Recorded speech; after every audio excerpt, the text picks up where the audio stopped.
Selamat datang ke channel Cikgu Mendel. Dalam video ni kita akan cuba fahamkan bab yang ke-12 tenaga nuklear KSSM Sains Tingkatan 4. Tak ada tenaga nuklear. Jadi penggunaan tenaga nuklear sedikitlah atau pendahuluan tentang tenaga nuklear ni antara yang kita cuba boleh kaitkan. Jadi penggunaan dia melibatkan 30 buah negara. Di antaranya ada Rusia, United States, Perancis, Jepun. Jadi tenaga nuklear ni digunakan sebagai tenaga alternatif untuk jana elektrik. Jadi dengan adanya tenaga nuklear ni, dia dapat juga digunakan untuk menghasilkan elektrik. Jadi dia berbezalah. Di Malaysia ni kita guna gas asli ataupun kita guna petroleum untuk menghasilkan elektrik. Jadi ada beberapa jenis negara, ada beberapa negara menggunakan tenaga nuklear sebagai tenaga alternatif untuk jana elektrik, dan pastinya tenaga ni lagi murah berbanding dengan menggunakan petroleum. Kemudian dia akan gantikan petroleum dengan arang batu. Jadi bila dia ganti petroleum dengan arang batu, kamu kena ingat bila petroleum ni nak ditukar menjadi elektrik, dia akan ada proses pembakaran dia. Nak tak nak dia akan menghasilkan gas-gas rumah hijau. Di antaranya karbon dioksida lah yang boleh menyebabkan pemanasan global. Jadi dia tak bagus untuk bumi. Jadi bila guna tenaga nuklear ni, dia kurang penghasilan gas-gas rumah hijau ni. Jadi dia lebih hijau lah, lebih kepada green technology.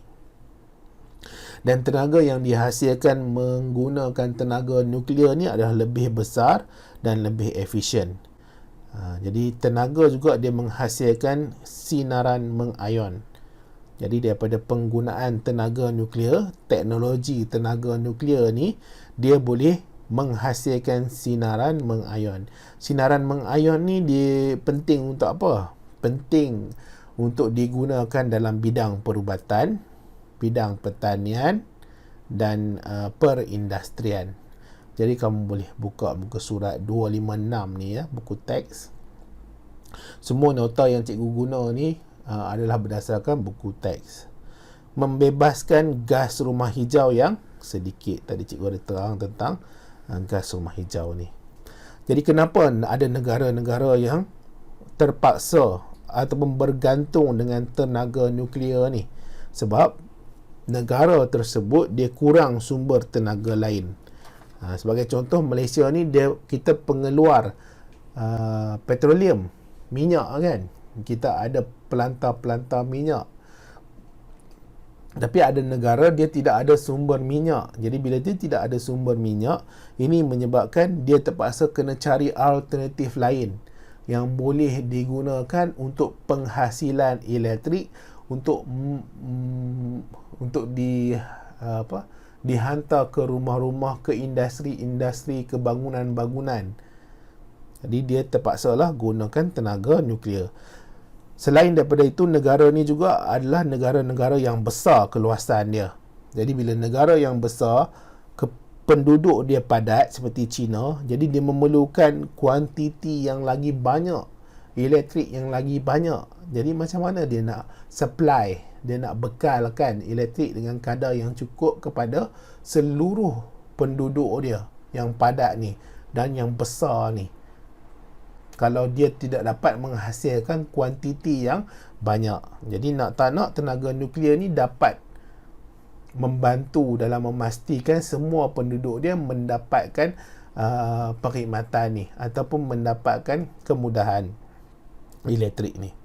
Kita pun tak boleh terbayang lah ya, cikgu sendiri pun tak boleh terbayang lah kalau kehidupan kita tak ada elektrik kan. Bayangkanlah kalau tidak ada elektrik, kipas tak boleh nak berpusing. Kipas tu bila tak boleh nak berpusing, angin tak keluar. Dalam Malaysia ni keadaan matahari dia betul-betul tinggi atas kepala kita, memang panas sungguh lah. Tak boleh terbayang lah betapa sengsaranya kalau tidak ada elektrik. Kemudian pendapatan negara.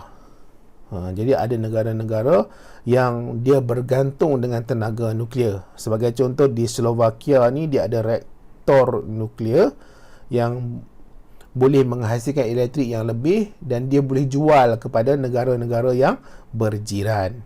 Kemudian ada negara-negara ni dia gunakan tenaga nuklear kerana dia mempunyai teknologi yang canggih. Teknologi dia moden. Okey, jadi bila dia ada teknologi, ada kemahiran, ada skill, jadi kenapa dia tak gunakan? Baiklah dia gunakan. Jadi bila dia gunakan, dia bolehlah membekalkan elektrik yang banyak kepada negara. Kemudian kita pergi pada kesan daripada penggunaan tenaga nuklear ni. Jadi kesan ni pastinya dia menghasilkan sisa radioaktif, dan sisa radioaktif ni kadang-kadang dia tak tahu nak urus macam mana. Dan sisa radioaktif ni dia kekal lama di tempat tu. Sebab tu kadang-kadang ada negara dia menjalankan proses penghasilan elektrik menggunakan tenaga nuklear, tapi sisa daripada radioaktif, sisa daripada tenaga nuklear tu tak tahu nak buang kat mana. Dia pergilah buang dekat negara lain. Dia bayar negara-negara ketiga atau negara miskin ni buang sisa radioaktif ni. Jadi negara yang kaya dia hasilkan elektrik itu digunakan oleh penduduk je, hasil daripada sisa-sisa radioaktif tu dia pergi buang dekat tempat lain. Jadi kat tempat lain tu membahayalah, sebab penduduk dekat tempat lain tu pula akan terdedah dengan sisa radioaktif ni, dan sisa radioaktif ni pastinya akan jejaskan kesihatan dan dia akan ancam nyawa. Okey, dia ada kes berlaku di Jepun di mana ada berlaku letupan, yang melibatkan pusat tenaga nuklear ni, dan ada beberapa orang yang mati, ada yang hidup tu yang terdedah dengan begitu banyaknya sisa radioaktif tu. Dia tak mati, tapi menyebabkan sel-sel tisu-tisu dia tu mencair. Dia macam aiskrim kita tengok ni, dia cair sikit. Pada waktu tu dia pun minta dengan doktor supaya dapat tamatkan riwayat dia, dapat tamatkan hidup dia, kerana dia berasa sangat-sangat kesakitan. Tapi doktor tak nak. Doktor nak cuba lagi nak selamatkan dia, padahal seluruh tubuh badan dia tu dah terdedah dengan sisa radioaktif, dan pastinya sel-sel tu nak tak nak akan mati juga. Akhir sekali dia mati. Tak dapat diselamatkan. Kemudian kesan dia yang paling tidak dapat dilupakan oleh seluruh dunia. Seluruh dunia. Ini sejarah lah. Dan pastinya kamu pun akan belajar juga tentang sejarah ini, iaitu bom nuklear. Bom nuklear, bom atom yang jatuh di Hiroshima, Nagasaki. Perang Dunia Kedua. Jadi di Perang Dunia Kedua ni, antara salah satu senjata yang digunakan untuk memusnahkan ataupun untuk mengkalahkan Jepun ni adalah menggunakan bom nuklear. Jadi dia ada sejarah sikit lah. Jadi tak upayalah, ada juga sejarah dalam kamu punya sains ni. Jadi bom nuklear ni dicipta, individu pertama yang mencipta bom atom di dunia, nama dia J. Robert Oppenheimer. Ataupun dikenali sebagai father of atomic bomb. Bapa kepada bom atom. Ini dalam muka surat 263 ya, laman sejarah ada tulis kat situ. Dia digunakan oleh tentera Amerika Syarikat Perang Dunia Kedua. Jadi dia ada dua bom yang dijatuhkan, satu di Hiroshima, satu di Nagasaki. Bom yang dijatuhkan di Hiroshima tu pada 6 Ogos 1945. 6 Ogos 1945. Nama bom tu Little Boy. Little Boy. Kemudian diikuti pula dengan satu lagi bom atom dijatuhkan di Nagasaki pada 9 Ogos 1945. Dipanggil sebagai Fat Man nama dia. Dan dia telah membunuh 70,000 nyawa serta merta. Jadi bom ni dia menyebabkan seluruh bandaraya tu menjadi amat panas, sehingga mencairkan struktur-struktur besi yang ada. Ni macam jadi seolah padang jarak, padang terkukur lah. Kosong tu, daripada ada bangunan, ada orang, jatuh je bom tu, mati semua. Jadi bandar amat panas, dan sampai sekarang dia masih ada lagi kesan radioaktif. Jadi dia ada juga buat ujian nuklear. Jadi ujian nuklear ni akan menyebabkan penyebaran radiasi. Jadi ujian nuklear ni dia akan ada penyebaran radiasi. Jadi radiasi ni ada kesan kepada somatik dan kesan kepada genetik. Jadi apa kesan kepada somatik? Keletihan, loya, katarak, leukemia, gugur rambut. Ini ada dalam muka surat 265. Kamu nak ni kamu boleh baca lah kan, sambil-sambil dengar video cikgu ni, bolehlah baca buku teks. Jangan simpan buku teks kamu ni, menarik. Cikgu selalu promote baca buku teks. Kemudian ada kesan uji kaji ni, kesan radiasi daripada uji kaji ujian nuklear ni adalah genetik. Jadi dia boleh menyebabkan bayi yang lahir tu cacat. Jadi sama jugalah apabila bom atom ni jatuh dekat Hiroshima dengan Nagasaki, penduduk-penduduk yang terselamat, dia bukan terselamat sahaja, dia ada juga kesan daripada dia terdedah daripada bom atom ni. Yang mungkin pendedahan itu memberi kesan 2 ke 3 generasi yang seterusnya. Kenapa? Sisa radioaktif ni, radiasi ni, dia boleh menyebabkan mutasi. Bila berlaku mutasi, apabila berlaku kerosakan pada kromosom, pada genetik, struktur genetik, ini menyebabkan mengganggu sistem pembentukan bayi. Mengganggu sistem pembentukan perkembangan fetus yang ada dalam perut. Kalau dia mati, tak apalah, dia matilah. Tapi masalahnya kalau dia hidup, dia dilahirkan, kemungkinan dia hilang tangan, hilang kaki. Disebabkan oleh kromosom dia tu mengalami mutasi. Mutasi ni boleh macam-macam. Antaranya dia hilang bahagian pada kromosom. Dia berlaku songsangan pada kromosom. Dia berlaku penggandaan pada kromosom. Jadi benda-benda ni dia boleh berlaku disebabkan oleh radiasi. Radiasi hasil daripada ujian nuklear. Ni sama juga daripada bom atom ni juga boleh menyebabkan kerosakan kepada somatik dan genetik. Sekarang ni kita cuba fahamkan tentang penghasilan tenaga nuklear. Jadi macam mana dia boleh hasilkan tenaga nuklear ni, ataupun tenaga yang dihasilkan daripada nuklear tu sendiri, daripada pemecahan nukleus tu. Jadi tenaga nuklear ni apa? Tenaga yang hasil daripada tindak balas nukleus atom. Kita buat sesuatu dekat nukleus atom tu. Kamu ada belajar kan sebelum ni tentang nukleus kan? Dia ada proton dengan neutron. Jadi sekarang ni kita nak cuba pecahkan nukleus atom tu. Daripada proses pemecahan tu lah, tindak balas yang ada pada nukleus atom lah, sama ada kita pecahkan atau cantumkan, dia akan hasilkan tenaga yang sangat-sangat banyak. Yang tenaga ni kemudian akan ditukarkan kepada tenaga elektrik, ataupun tenaga letupan, yang kemudian boleh memusnahkan lah, ataupun boleh digunakan dalam electricity. Jadi ada 2 cara penghasilan tenaga nuklear ni. Yang pertama adalah kita belah nukleus. Kita belah. Proses tu kita belahkan nukleus. Yang kedua adalah pelakuran nukleus. Kita cantumkan nukleus tu.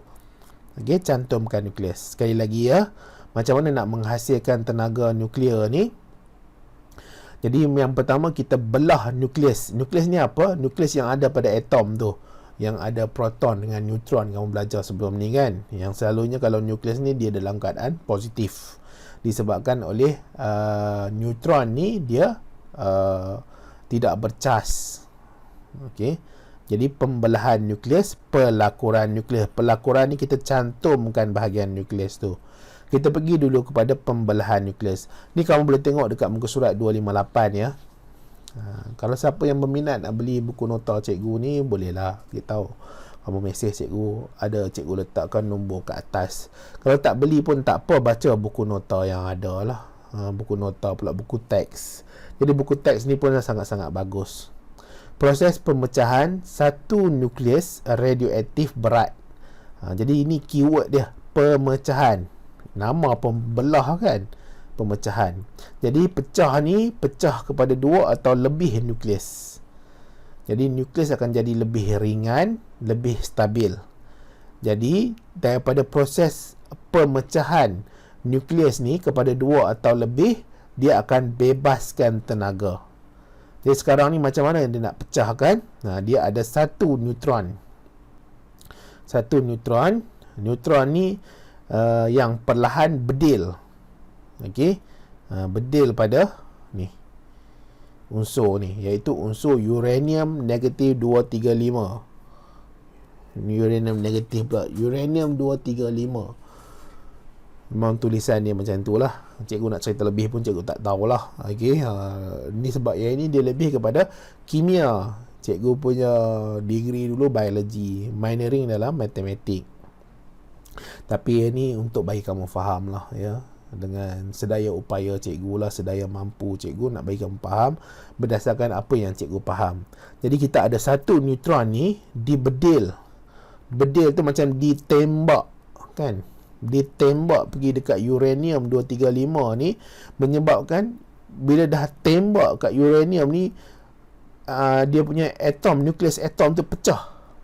Jadi dia pecah 2. Kemudian daripada 2 ni pecah lagi jadi 3. Hasilnya pemecahan dia tu daripada satu neutron sahaja. Jadi terus berlaku secara berterusan. Neutron terus pecah nukleus, tindak balas yang berantai. Okey, daripada tenaga yang dihasilkan ni, dia akan ada neutron nanti kemudian akan pergi dan pecahkan lagi, pergi dan pecahkan lagi, pergi dan pecahkan lagi, sehinggalah struktur pada nukleus uranium tu banyak pemecahan-pemecahan dia yang akan terus membebaskan tenaga yang lagi banyak.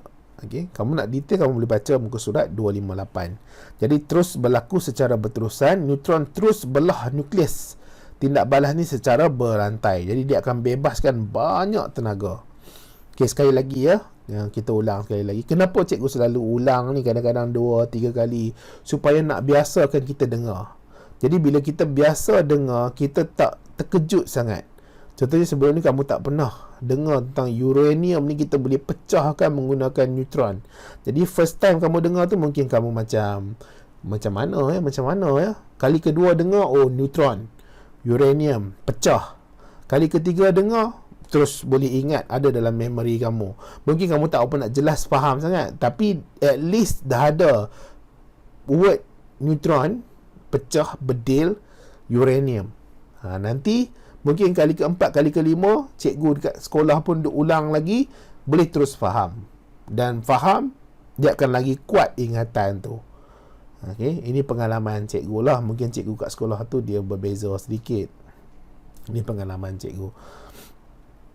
Jadi kita ada satu neutron ni, dia akan dibedil terhadap uranium 235.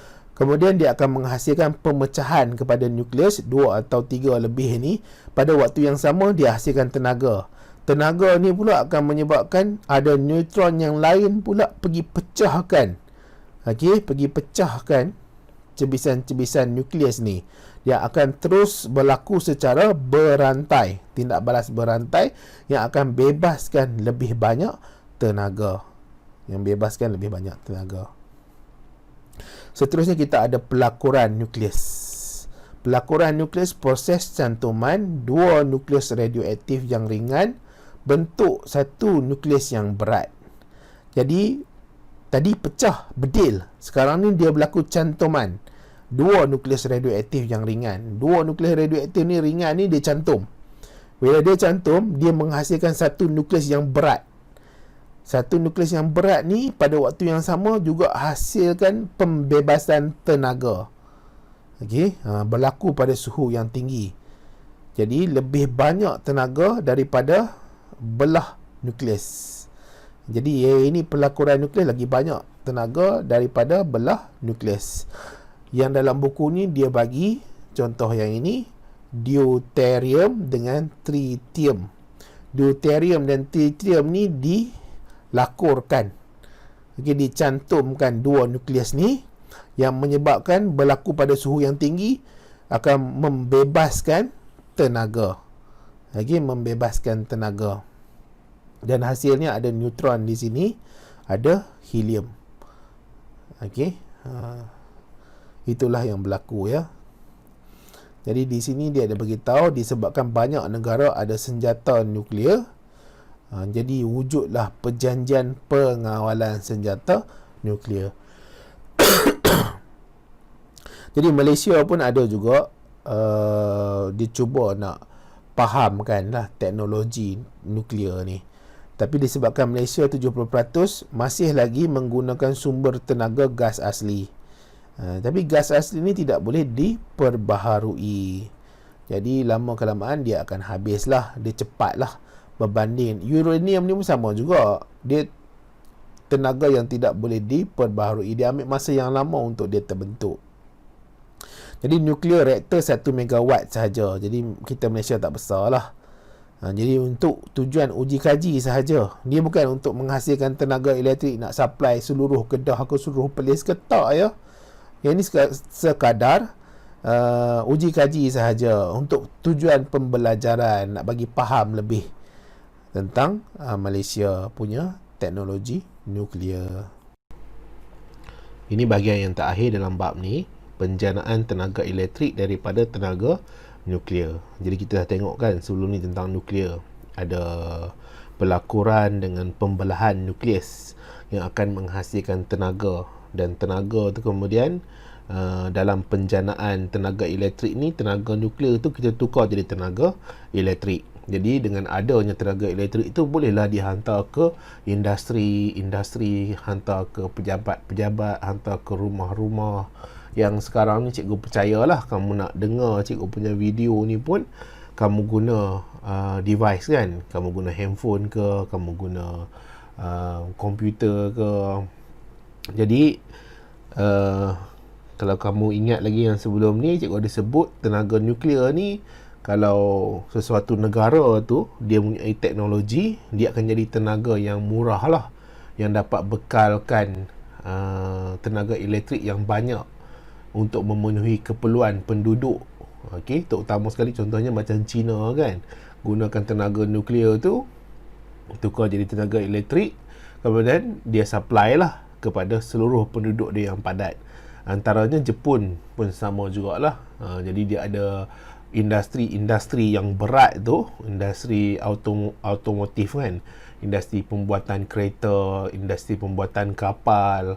Jadi dia boleh supply semua keperluan industri berat ni, berapa banyak yang dia nak guna elektrik, berbanding dia terpaksa kena bergantung dengan petroleum, gas asli.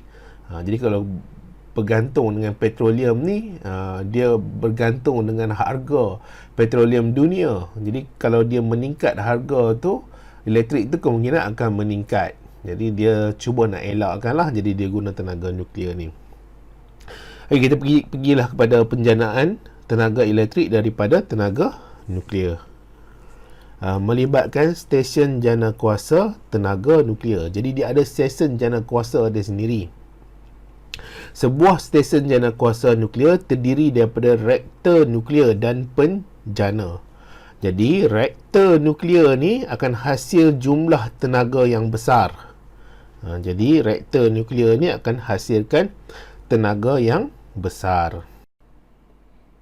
Okay, sekarang ni kita cuba fahamkan stesen janakuasa tenaga nuklear ni. Jadi ini adalah stesen janakuasa tenaga nuklear. Kamu boleh tengok dekat muka surat 260 ya. Muka surat 260. Sama saja dalam muka surat 260 dengan apa yang cikgu dah lukis sini lah. Okey, sekarang ni kita nak tengok kepada reaktor dulu. Dalam ni yang warna hijau ni kita ada reaktor. Okey, reaktor. Cikgu pergi reaktor.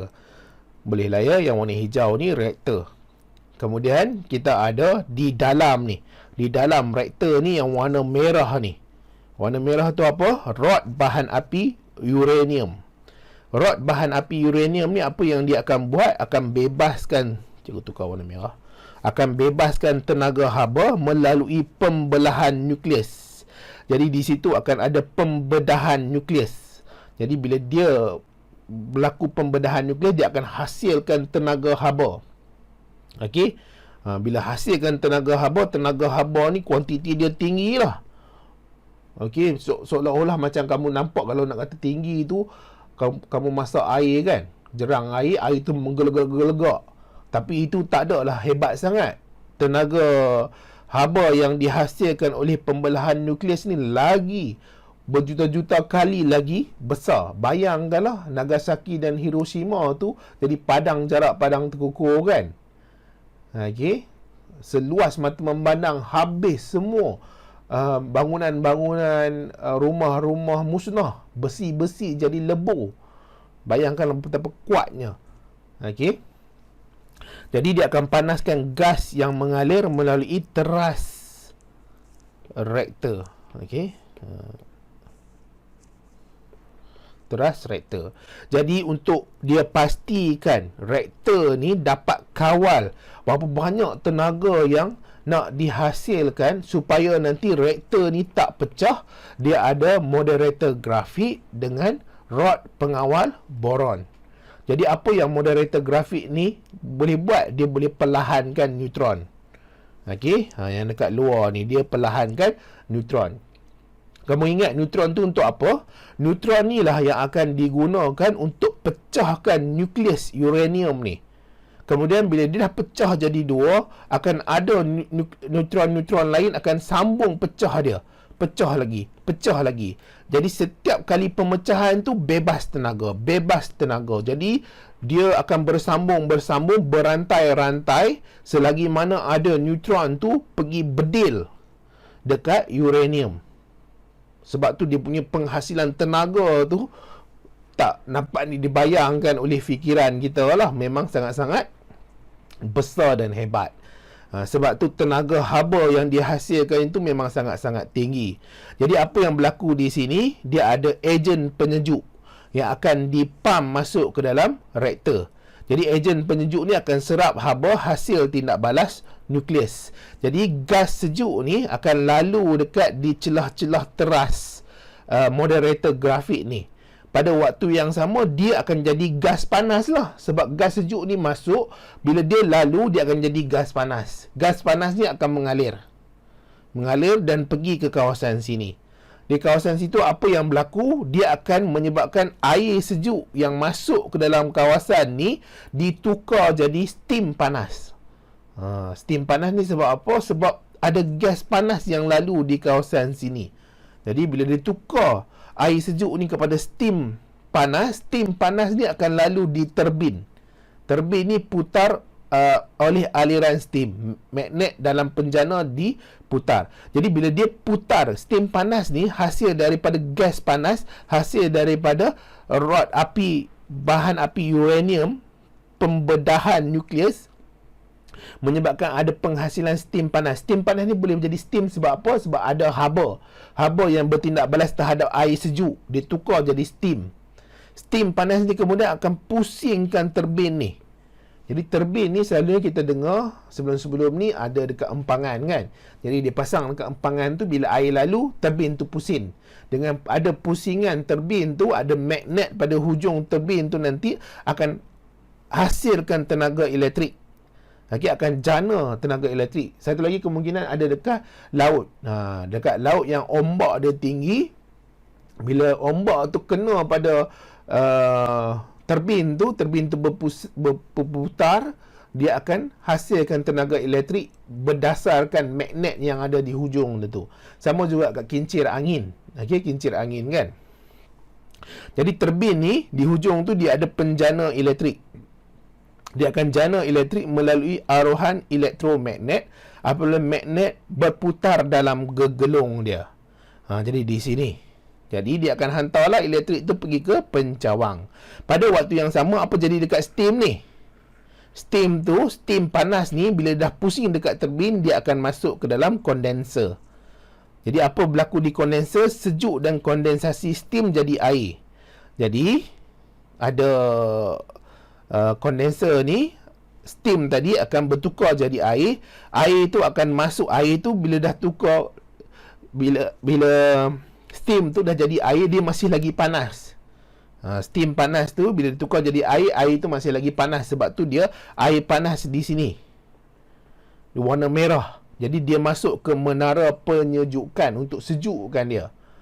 Jadi lalu ke menara penyejukan, dia akan keluar sebagai air yang sejuk lah. Air sejuk tu akan diputar balik. Okey. Untuk apa? Untuk pastikan keadaan tak panas. Kenapa bahaya terlalu panas ni? Bila terlalu panas, dia ada kemungkinan boleh pecah. Kondenser boleh pecah, semua tempat ni boleh pecah. Jadi dia tak nak keadaan tak terkawal. Dia kena pastikan dalam keadaan yang terkawal. Dia tak nak mana-mana bahagian tiba-tiba pecah. Bayangkanlah kalau kawasan sini terlampau panas sangat, dia pecah. Bayangkanlah air panas ni kalau pecah, kena kat orang, apa jadi? Melecur. Okey, melecur orang tu. Jadi dia nak pastikan dia dapat kawal, jadi dia kena sejukkan semua lebihan-lebihan haba yang tak diperlukan tu. Jadi dia nak pastikan semua lebihan-lebihan haba tu tak diperlukan, disejukkan supaya dia tak membahaya, dia tak akan merosakkan stesen jana kuasa yang ada ni. Okey. Jadi itu yang berlaku lah. Jadi cikgu ulang sekali lagi ya. Atau tak perlu ulang? Ulanglah sekali lagi. Jadi apa yang berlaku di rod bahan api uranium ni, akan ada pembedahan nukleus. Jadi bila ada pembedahan nukleus, dia akan panaskan gas. Jadi gas sejuk ni akan masuk, kemudian akan lalu di antara moderator grafit di teras-teras ni, yang mana moderator grafit ni akan perlahankan neutron. Rod pengawal boron yang ada atas-atas ni boleh kawal pembelahan nukleus dengan serap neutron yang berlebihan. Jadi dia tak nak neutron tu terlampau banyak sangat, tak boleh terkawal. Jadi dia kena ada moderator grafit dengan rod pengawal boron. Jadi kalau terlampau banyak sangat, reaktor ni boleh pecah. Reaktor boleh pecah, dia akan boleh pecahkan juga perisai konkrit.